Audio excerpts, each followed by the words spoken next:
ഇന്നത്തെ video share ചെയ്യാൻ പോകുന്നത് വാഴപ്പൂവ് കൊണ്ടുണ്ടാക്കുന്ന കറിയുടെ റെസിപ്പിയാണ്. ഈ പൂവ് മാത്രമേ ആവശ്യമുള്ളൂ, തണ്ടിന്റെ ആവശ്യമില്ല.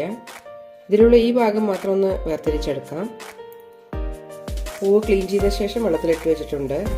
ഇതിലേക്ക് 12ഓളം ചെറിയുള്ളി ചെറുതായി അരിഞ്ഞതിടാം, 7ഓളം വെളുത്തുള്ളി അല്ലി, ഒരു കഷ്ണം ഇഞ്ചി ചെറുതായി മുറിച്ചിടാം.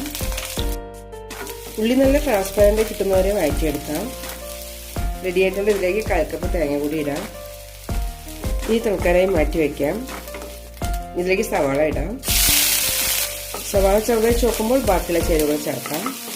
തക്കാളി നന്നായി വെന്തിട്ടുണ്ട്. 1 ടീസ്പൂൺ മുളക് പൊടി, 1.5 ടീസ്പൂൺ ഗരം മസാല, 2 ടീസ്പൂൺ വറുത്ത മല്ലിപ്പൊടി. മസാല നന്നായി മൂപ്പിച്ചെടുക്കണം. ഇനി ഇതിലേക്ക് അരപ്പുപൊടി ഒഴിക്കാം. മസാലയിട്ട് നന്നായി മിക്സ് ചെയ്യാം. ഇനി ഇതിലേക്ക് നേരക്കി വെച്ച വാഴപ്പൂവ് ഇടാം. ചെറുതായി മുറിച്ചിട്ടില്ല, വേണമെങ്കിൽ മുറിക്കാം.